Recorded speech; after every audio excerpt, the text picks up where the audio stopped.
Beautiful souls, welcome back to my channel. So friends, ಇವತ್ತಿನ reading ನಿಮ್ಮ ಒಂದು person ಅವರ ಸೀಕ್ರೆಟ್ ಲವ್ ನೋಟ್ಸ್ ನಿಮಗೋಸ್ಕರ ಏನಿರುತ್ತೆ, ಅವರ ಒಂದು ಭಾವನೆಗಳು ನಿಮಗೋಸ್ಕರ ಏನಿದೆ, ಏನು ಫೀಲ್ ಮಾಡ್ತಾ ಇದ್ದಾರೆ ಅಂತ ನೋಡೋಣ. ಓಕೆ, ವಿಡಿಯೋ ಜನರಲ್ ಆಗಿರುತ್ತೆ, ಕಲೆಕ್ಟಿವ್ ಆಗಿರುತ್ತೆ. ನಿಮ್ಮ ಜೊತೆ ರೆಸನೇಟ್ ಆದರೆ ಮಾತ್ರ ತೊಗೊಳ್ಳಿ. ಹಾಗೆ ಟೈಮ್ಲೆಸ್ ಆಗಿರುತ್ತೆ. ಯಾವಾಗ ಸ್ಕ್ರೀನ್ ಮೇಲೆ ನೋಡ್ತೀರಾ ಆವಾಗ ಇದು ನಿಮಗೆ ರೆಸನೇಟ್ ಆಗುವಂಥದ್ದು. ಪರ್ಸ್ನಲ್ ರೀಡಿಂಗ್ ಯಾರಿಗೆಲ್ಲ ಬೇಕೋ ಡಿಸ್ಕ್ರಿಪ್ಷನ್ ಇರುವಂತಹ ನಂಬರ್ಗೆ ನೀವು ಕಾಂಟ್ಯಾಕ್ಟ್ ಮಾಡಿ ಅಂತ ಹೇಳ್ತಾ, ಓಪನ್ ಮೈಂಡೆಡಿಂದ ಈ ರೀಡಿಂಗ್ ನೋಡಿ, take what resonates to you. Let's start the reading. ನಾನು ಆಲ್ರೆಡಿ ನೋಟ್ಸ್ಗಳನ್ನ ಶಫಲ್ ಮಾಡಿ ಇಟ್ಟಿದ್ದೀನಿ. ಸೊ ಒಂದೊಂದಾಗೆ ನೋಡೋಣ ಏನೆಲ್ಲ ಮೆಸೇಜಸ್ ಇದೆ ಅಂತ. ಆ್ಯಂಡ್ ಎಲ್ಲ ಮೆಸೇಜಸ್ ಎಲ್ರಿಗೂ ಅನ್ವಯ ಆಗೋದಿಲ್ಲ. ನಿಮಗೆ ಯಾವ ಮೆಸೇಜ್ ಸೂಟ್ ಆಗುತ್ತೆ, ಹೌದು ಈ ಮೆಸೇಜ್ ನನಗೋಸ್ಕರನೇ ಇದೆ ಅಂತ ನಿಮಗೆ ಫೀಲ್ ಆದರೆ ಡೆಫಿನೆಟ್ಲಿ ನೀವು ಆ ಒಂದು ಮೆಸೇಜ್ನ ತೊಗೊಳ್ಳಿ ಅಂತ ಹೇಳ್ತಾ, so let start. First message, I miss you ಅಂತ ಬರ್ತಾ ಇದೆ. ಓಕೆ, ಮಿಸ್ಸಿಂಗ್ ಎನರ್ಜೀಸ್ ಇಲ್ಲಿ ಇದೆ. ನಿಮ್ಮ ಪರ್ಸನ್ ನಿಮ್ಮನ್ನ ತುಂಬ ಮಿಸ್ ಮಾಡ್ಕೊಳ್ತಾ ಇದ್ದಾರೆ ಅಂತ ಹೇಳ್ಬೋದು. You are so handsome or beautiful. ನೀನು ತುಂಬ ಚೆನ್ನಾಗಿದೆಯಾ, ಬ್ಯೂಟಿಫುಲ್ ಆಗಿದೆಯಾ, ಹ್ಯಾಂಡ್ಸಮ್ ಆಗಿದೆಯಾ ಅಂತ ಹೇಳ್ತಾ ಇದ್ದಾರೆ. I want to hold your hands. Okay, so ನಿನ್ನ ಕೈಗಳನ್ನ ಇಟ್ಕೋಬೇಕು ಅಂತ ಈ ಪರ್ಸನ್ ಹೇಳ್ತಾ ಇರುವಂಥದ್ದು. Give me some more time to think.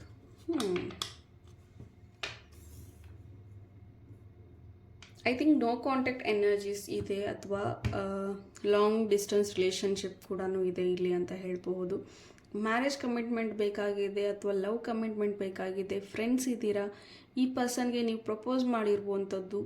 So ಈ ಪರ್ಸನ್ ಇನ್ನೂ ಥಿಂಕ್ ಮಾಡೋದಕ್ಕೆ ಬೇಕು ಟೈಮು ಅಂತ ಹೇಳ್ತಾ ಇರುವಂಥದ್ದು. ಅಥವಾ ಪ್ರೀತಿನ ಮದುವೆವರೆಗೂ ತೊಗೊಂಡು ಹೋಗೋದಕ್ಕೆ ಟೈಮ್ ಬೇಕು, ಅಥವಾ ಫ್ರೆಂಡ್ಶಿಪ್ನ ಪ್ರೀತಿವರೆಗೂ ತೊಗೊಂಡು ಹೋಗೋದಕ್ಕೆ ಟೈಮ್ ಬೇಕು ಅಂತ ಈ ಪರ್ಸನ್ ಹೇಳ್ತಾ ಇರುವಂಥದ್ದಿದೆ. Okay, your silence is killing me. Please break your silence. Okay. I think ನೀವು ತುಂಬ ಎಕ್ಸ್ಪ್ಲೇನ್ ಮಾಡಿ ಸಾಕಾಗಿದೆ, ಅಥವಾ ನಿಮ್ಮ ಒಂದು ಫೀಲಿಂಗ್ಸ್ ಏನಿದೆ, ನಿಮ್ಮ ಒಂದು ಎಮೋಷನ್ಸ್ ಏನಿದೆ ಅದನ್ನು ಹೇಳಿ ಸಾಕಾಗಿದೆ. And now you became very silent. ನೀವು ತುಂಬ ಸೈಲೆಂಟ್ ಆಗಿದ್ದೀರಾ. ಬಿಕಾಸ್ ನನಗೆ ಎಮೋಷ್ನಲಿ ಅವೈಲೇಬಲಿಟಿ ಬೇಕು ಅಂದಾಗ ಈ ಪರ್ಸನ್ ಬಂದಿಲ್ಲ. ಸೊ ನನ್ನ ಪ್ರಾಬ್ಲಮ್ನ ಏನೇ ಹೇಳ್ಕೊಂಡ್ರು ಸೊಲ್ಯೂಷನ್ ಸಿಗ್ತಾ ಇಲ್ಲ. ಸೊ ನಾನು ಯಾಕೆ ಮಾತಾಡಲಿ ಅನ್ನೋ ಒಂದು ಯೋಚನೆಯಲ್ಲಿ ನೀವಿದ್ದೀರಾ. ಸೊ ಈಗ ಅವರಿಗೆ ನಿಮ್ಮ ಒಂದು ಮಾತುಗಳ ಒಂದು ಪ್ರಭಾವ ಏನಿತ್ತು, ಅಥವಾ ನಿಮ್ಮ ಒಂದು ಪ್ರೆಸೆನ್ಸ್ ಏನಿತ್ತು, ನಿಮ್ಮ ಮಾತಿನ ಪ್ರೆಸೆನ್ಸ್ ಏನಿತ್ತು, ಅದು ಅವ್ರಿಗೆ ಈಗ ರಿಯಲೈಸ್ ಆಗ್ತಾ ಇದೆ. ಆ್ಯಂಡ್ ನಿಮ್ಮ ಸೈಲೆನ್ಸ್ ಅವ್ರಿಗೆ ತುಂಬ ಕಷ್ಟ ಅಂತ ಫೀಲ್ ಆಗ್ತಾ ಇದೆ. ಮುಂಚೆ ಎಲ್ಲ ನೀವು ತುಂಬ ಮಾತಾಡ್ತಾ ಇದ್ರಿ ಅಂತ ಕಾಣಿಸುತ್ತೆ. ನಿಮ್ಮ ಮಾತೇ ಅವ್ರಿಗೆ ತುಂಬ ಟಾರ್ಚರ್ ಅಂತ ಹೇಳ್ತಾ ಇದ್ರು ಕೆಲವೊಂದು ಟೈಮಲ್ಲಿ. ಬಟ್ ನೀವು ಓಕೆ ಫೈನ್, ನನ್ನ ಮಾತು ನಿಮಗೆ ಟಾರ್ಚರ್ ಅನ್ನಿಸ್ತಾ ಇದೆ, ಓಕೆ ನಾನು ಸೈಲೆಂಟ್ ಆಗಿರ್ತೀನಿ ಅಂತ ನೀವು ಸೈಲೆಂಟ್ ಆಗಿದ್ದೀರಾ. And see, this person wants to talk to you. Like ನೀವು ಮಾತಾಡಬೇಕು, ನಿಮ್ಮ ಸೈಲೆನ್ಸ್ ಅವ್ರನ್ನ ಕೊಲ್ತಾ ಇದೆ ಅಂತ ಹೇಳ್ತಾ ಇದ್ದಾರೆ. ಓಕೆ, ಸೊ ನೆಕ್ಸ್ಟ್ ಮೆಸೇಜ್ ನೋಡೋಣ. I love you forever and ever. ನಾನು ಯಾವಾಗಲೂ ನಿನ್ನ ಪ್ರೀತಿ ಮಾಡ್ತಾನೆ ಇರ್ತೀನಿ ಕಡೆಯವರೆಗೂ.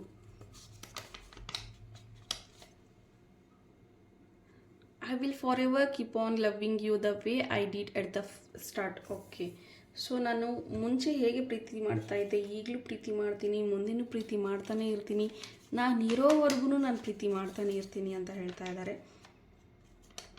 Okay, I feel so safe with you. Okay, ನಿನ್ನ ಜೊತೆ ಸೇಫಾಗಿ ಫೀಲ್ ಮಾಡ್ತೀನಿ ನಾನು ಅಂತ ಈ ಪರ್ಸನ್ ಹೇಳ್ತಾ ಇರುವಂಥದ್ದು.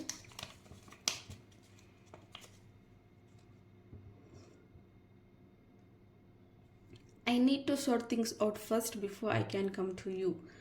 ಅಗೇನ್, ನಾನು ನಿನ್ನ ಹತ್ರ ಬರೋದಕ್ಕೂ ಮುಂಚೆ ಕೆಲವೊಂದಷ್ಟು ಸಮಸ್ಯೆಗಳಿದೆ, ಅದನ್ನು ಸಾರ್ಟ್ ಔಟ್ ಮಾಡ್ಕೋಬೇಕು. ಕೆಲವೊಂದಷ್ಟು ಸಮಸ್ಯೆಗಳನ್ನ ಸರಿ ಮಾಡ್ಕೋಬೇಕು, ಕೆಲವೊಂದಷ್ಟು ಥಿಂಗ್ಸ್ಗಳನ್ನ ಚೇಂಜ್ ಮಾಡ್ಕೋಬೇಕು.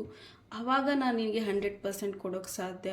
ನನ್ನ ಲೈಫಲ್ಲೇ ತುಂಬ ಪ್ರಾಬ್ಲಮ್ಸ್ ಇದೆ, ಅಲ್ಲಿ ಎಲ್ಲ ಪ್ರಾಬ್ಲಮ್ನ ಬಿಟ್ಟು ಅದು ಯಾವುದನ್ನು ಸರಿ ಮಾಡಿದೆ ನಿನ್ನ ಹತ್ರ ಬಂದರೆ ಅಲ್ಲೂ ನಾನು ಇರೋದಕ್ಕಾಗಲ್ಲ, ಇಲ್ಲೂ ನಿನಗೆ 100% ಕೊಡೋಕ್ಕಾಗಲ್ಲ. ಸೊ ಅದಕ್ಕೂ ಮುಂಚೆ, ನಿನ್ನ ಹತ್ರ ಬರೋದಕ್ಕೂ ಮುಂಚೆ ನಾನು ಕೆಲವೊಂದಷ್ಟು ವಿಚಾರಗಳು ಅಥವಾ ತೊಂದರೆಗಳಾಗಿರಬಹುದು ಅಥವಾ ಕೆಲಸಗಳಾಗಿರಬಹುದು, ಅದನ್ನೆಲ್ಲವನ್ನು ಸರಿಪಡಿಸ್ಕೋಬೇಕು. ಸೊ ಅಲ್ಲಿವರೆಗೂ ನೀನು ವೇಟ್ ಮಾಡುವಂತ ಈ ಪರ್ಸನ್ ಹೇಳ್ತಾ ಇದ್ದಾರೆ. You make me so happy. Okay, ನೀವು ಅವ್ರನ್ನ ಯಾವಾಗಲೂ ಖುಷಿ ಪಡಿಸ್ತೀರಾ ಅಥವಾ ನಿಮ್ಮನ್ನು ನೋಡಿದರೆ ಸಾಕು ಈ ಪರ್ಸನ್ ಖುಷಿ ಪಡ್ತಾರೆ ಅಂತ ಹೇಳಬಹುದು. Never forget how much I love you. Okay, ಯಾವತ್ತೂ ಮರಿಬೇಡ ನಾನು ನಿನ್ನನ್ನು ಎಷ್ಟು ಪ್ರೀತಿ ಮಾಡ್ತಾ ಇದ್ದೆ ಅಂತ. ಜಸ್ಟ್ ಬಿಕಾಸ್ ನಾನು ಇವತ್ತು ನಿನ್ನ ಜೊತೆ ಮಾತಾಡ್ತಾ ಇಲ್ಲ ಅಂತ ಅನ್ನೋ ಕಾರಣಕ್ಕೆ ನಾನು ಅಥವಾ ನಿನಗೆ ಟೈಮ್ ಕೊಡೋಕ್ಕಾಗ್ತಿಲ್ಲ ಅನ್ನೋ ಕಾರಣಕ್ಕೆ ನಾನು ನಿನ್ನ ಪ್ರೀತಿನೇ ಮಾಡ್ತಾ ಇಲ್ಲ ಅಂತ ಅಲ್ಲ. ಕೆಲವೊಂದಷ್ಟು ಬ್ಯುಸಿ ಸ್ಕೆಡ್ಯೂಲ್ಸ್ಗಳಿಂದ ನಾನು ನಿನಗೆ ಟೈಮ್ ಕೊಡೋಕ್ಕಾಗ್ತಾ ಇಲ್ಲ, ಮಾತಾಡೋದಕ್ಕಾಗ್ತಾ ಇಲ್ಲ. ಅದರ ಅರ್ಥ ನಾನು ನಿನ್ನ ಪ್ರೀತಿ ಮಾಡಲ್ಲ ಅಂತ ಅಲ್ಲ. I love you so much ಅಂತ ಹೇಳ್ತಾ ಇದ್ದಾರೆ. There is so much I want to say to you again. ತುಂಬ ಹೇಳಬೇಕಾಗಿದೆ. ಹೆಕ್ಟಿಕ್ ಬ್ಯುಸಿ ಸ್ಕೆಡ್ಯೂಲ್ಸ್ ಇರುವಂಥದ್ದು, ಹೆಕ್ಟಿಕ್ ಡೇ ಇರುವಂಥದ್ದು, ಅಥವಾ ತುಂಬಾ ಬ್ಯುಸಿ ಲೈಫ್ ಸ್ಟೈಲ್ ಇರೋದ್ರಿಂದ ಯಾವುದನ್ನು ಹೇಳ್ಕೊಳಕ್ಕಾಗ್ತಾ ಇಲ್ಲ. ಸೊ ಹೇಳ್ಕೋಬೇಕು, ತುಂಬ ಇದೆ ಹೇಳ್ಕೊಳ್ಳೋದಕ್ಕೆ. ಡೆಫಿನೆಟ್ಲಿ ಒಂದಿನ ಹೇಳ್ಕೊಳ್ತೀನಿ, ಎಲ್ಲನೂ ಎಕ್ಸ್ಪ್ರೆಸ್ ಮಾಡ್ತೀನಿ ಅಂತ ಹೇಳ್ತಾ ಇದ್ದಾರೆ. I am learning valuable soul lessons right now. Okay, so ನನ್ನ ಸೋಲ್ ಪರ್ಪಸ್ ಏನಿದೆ ಅದ್ರ ಬಗ್ಗೆ ನಾನು ಕಲಿತಾ ಇದ್ದೀನಿ. ಸೊ ನನ್ನ ಲೈಫ್ ಪರ್ಪಸ್ ಏನಿದೆ ಅದ್ರ ಬಗ್ಗೆ ನಾನು ಕಲಿತಾ ಇದ್ದೀನಿ. ಸೊ ದಟ್ ಇನ್ನೂ ನಾನು ಹೀಲ್ ಆಗಬಹುದು. ಸೊ ಹೀಲ್ ಆಗೋದ್ರಿಂದ ನಿನ್ನನ್ನು ನಾನು ಚೆನ್ನಾಗಿ ಇಟ್ಕೋಬಹುದು. ಸೊ ನಾನು ಹೀಲ್ ಆಗದೆ ನಿನ್ನನ್ನು ಯಾವ ರೀತಿ ನಾನು ಹೀಲ್ ಮಾಡಬೇಕಾಗತ್ತೆ, ಅಥವಾ ನನ್ನಲ್ಲೇ ಪ್ರೀತಿ ಇಲ್ಲ ಅಂದರೆ ನಿನಗೆ ಯಾವ ರೀತಿ ಪ್ರೀತಿ ನಾನು ಕೊಡಬೇಕು. ಸೊ ಅದಕ್ಕೋಸ್ಕರ ನನ್ನ ಸೋಲ್ಗೆ ಏನು ಬೇಕು ಅದನ್ನು ನಾನು ಕಲಿತಾ ಇದ್ದೀನಿ. Let me learn. ಸೊ ಕಲಿಯೋದಕ್ಕೆ ಬಿಡು ನನ್ನ. ಸೊ ಈ ರೀತಿಯ ಒಂದು ಮೆಸೇಜ್ ಈ ಒಂದು ಪರ್ಸನ್ ಹೇಳ್ತಾ ಇದ್ದಾರೆ, ಅಥವಾ ಟೈಮ್ ಕೊಡಿ ಅವ್ರಿಗೆ. Okay, don't ignore me. Okay, ignore ಮಾಡಬೇಡ ಅಂತ ಹೇಳ್ತಾ ಇದ್ದಾರೆ. ಮೈಟ್ ಬಿ ನಿಮ್ಮ ಒಂದು ಕೆಲವೊಂದಷ್ಟು ಮಾತು ಅವ್ರಿಗೆ ಇಗ್ನೋರ್ ಥರ ಫೀಲ್ ಆಗ್ತಾ ಇದೆ ಅಂತ ಹೇಳ್ಬಹುದು. ಬಟ್ ನೀವು ಇಂಟೆನ್ಷನಲಿ ಹೇಳಿರೋದಿಲ್ಲ ಅದನ್ನ. ಬಟ್ ಆ ಪರ್ಸನ್ ಫೀಲ್ ಮಾಡ್ತಿರೋದು ನೀವು ಅವ್ರನ್ನ ಇಗ್ನೋರ್ ಮಾಡ್ತಾ ಇದ್ದೀರಾ ಅಂತ. Okay, so next message, you are my last thought every night. ಮಲಗೋಕ್ಕೂ ಮುಂಚೆ ನಿನ್ನೆ ನೆನಪು ಮಾಡ್ಕೊಂಡು ನಾನು ಮಲಗೋದು ಅಂತ ಹೇಳ್ತಾ ಇರುವಂಥದ್ದು. I love that you love me just the way I need you to. Okay, ನನಗೆ ನೀನು ಹೇಗೆ ಬೇಕು ಹಾಗೆ ನನ್ನ ಪ್ರೀತಿ ಮಾಡ್ತಿದ್ದೀಯಾ, ಅಥವಾ ನಾನು ನೀನು ಹೇಗಿರಬೇಕು ಅಂದ್ಕೊಂಡಿದ್ದೆ ಹಾಗೆ ನೀನಿದೆಯಾ, ನನ್ನ ಪಾರ್ಟ್ನರ್ ಹೇಗಿರಬೇಕು ಅಂತ ಇತ್ತು ಅದೇ ರೀತಿ ನೀನಿದೆಯಾ, ಅದಕ್ಕೋಸ್ಕರ ನೀನಂದರೆ ನನಗೆ ತುಂಬ ಇಷ್ಟ ಅಂತ ಹೇಳ್ತಾ ಇದ್ದಾರೆ. My anger melts when I see you. Okay, ನನಗೆ ಏನೇ ಕೋಪ ಬರಲಿ, ಏನೇ ಮನಸ್ತಾಪಗಳಿರಲಿ, ಅಥವಾ ಯಾರ ಜೊತೆನೋ ಜಗಳ ಆಡಿರಲಿ, ಬಟ್ ನಿನ್ನನ್ನು ನೋಡಿದ ತಕ್ಷಣ, ನಿನ್ನ ಫೋಟೋ ನೋಡಿದ ತಕ್ಷಣ, ಅಥವಾ ನಿನ್ನ ಒಂದು ವಾಯ್ಸ್ ಕೇಳಿದ ತಕ್ಷಣ ನನ್ನ ಒಂದು ಕೋಪ ಮಂಜಿನಂತೆ ಕರಗಿ ಹೋಗುತ್ತೆ ಅಂತ ಈ ಪರ್ಸನ್ ಹೇಳ್ತಾ ಇರುವಂಥದ್ದು.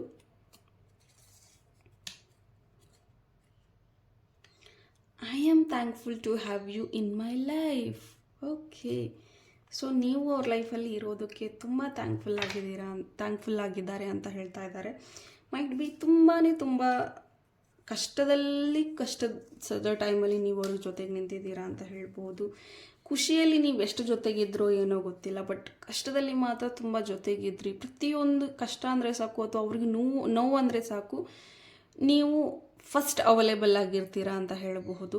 ಬಟ್ ಸ್ಟ್ರೇಂಜ್ ಏನು ಅಂದರೆ, ವಿಪರ್ಯಾಸ ಏನು ಅಂದರೆ, ನಿಮಗೆ ಬೇಕಾದಾಗ ಈ ವ್ಯಕ್ತಿ ಬರಬೇಕು ಅಂದ್ಕೊಂಡ್ರೂ ಇವರ ಒಂದು ಸಿಚುವೇಶನ್ಸ್ ಬರೋದಕ್ಕೆ ಬಿಡ್ತಾ ಇಲ್ಲ, ಅಥವಾ ಬಿಡೋಕ್ಕಾಗ್ತಾ ಇಲ್ಲ. ಸೊ ಆ ಒಂದು ಟೈಮಲ್ಲಿ ನೀವು ಹರ್ಟ್ ಆಗುವಂಥದ್ದು ಜಾಸ್ತಿ ಇದೆ. ಲೈಕ್ ಯು ಫೀಲ್ ಲೈಕ್ ನಾನು ಎಲ್ರಿಗೂ ಇರ್ತೀನಿ, ಅಥವಾ ಮೋಸ್ಟ್ ಪ್ರೊಬಬ್ಲಿ ನನ್ನ ಪರ್ಸನಿಗೆ ನಾನು ಇರ್ತೀನಿ, ಬಟ್ ನನಗೆ ಬೇಕು ಅಂತ ಅಂದಾಗ ನನ್ನ ಪರ್ಸನ್ ಯಾಕೆ ಇರೋದಿಲ್ಲ.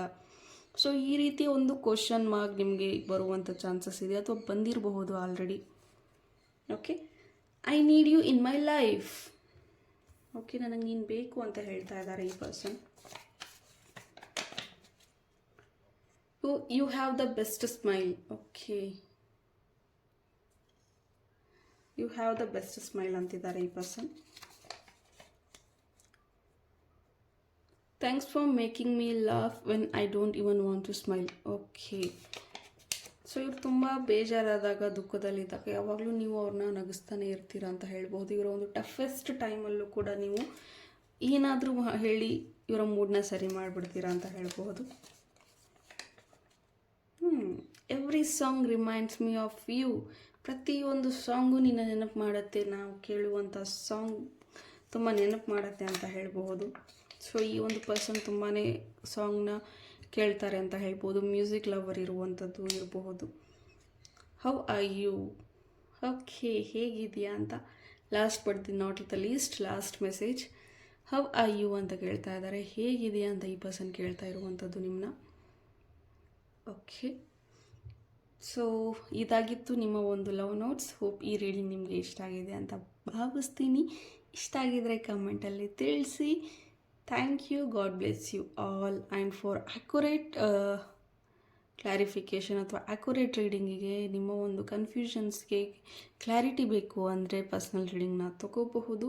ಆ್ಯಂಡ್ ಒನ್ ಮೋರ್ ಥಿಂಗ್, ನಾನು ಆಗಲೇ ಹೇಳಿದೆ, ಸಪೋಸ್ ನೀವೇನಾದರೂ ನಿಮಗೆ ಬೇಕು ಅಂದಾಗ ಯಾರೂ ಇರೋದಿಲ್ಲ, ನಾನು ಎಲ್ರಿಗೂ ಇರ್ತೀನಿ ಅಂತಂದರೆ ಅಲ್ಲಿಗೆ ನೀವು ನಿಮ್ಮ ಒಂದು ಪ್ರಿಯಾರಿಟಿನ ನೀವು ಬೇರೆದವ್ರಿಗೆ ಕೊಡ್ತಾ ಇದ್ದೀರಾ. ನಿಮ್ಮನ್ನು ನೀವು ಫಸ್ಟ್ ಪ್ರಿಯಾರಿಟಿಯಾಗಿ ನೀವು ತಗೊಳ್ತಾ ಇಲ್ಲ.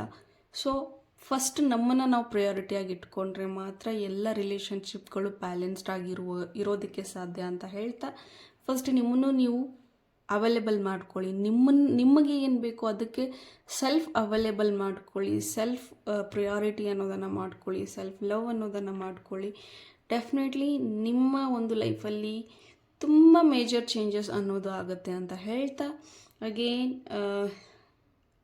ಹ್ಯಾಪಿಯಾಗಿರಿ, ಹೆಲ್ದಿಯಾಗಿರಿ, ಆರಾಮಾಗಿರಿ. Okay, because you deserve it. So hope ಈ ರೀಡಿಂಗ್ ನಿಮಗೆ ಇಷ್ಟ ಆಗಿದೆ ಅಂತ ಭಾವಿಸ್ತೀನಿ. ಇಷ್ಟ ಆಗಿದ್ರೆ ಕಮೆಂಟಲ್ಲಿ ತಿಳಿಸಿ. Thank you, God bless you all.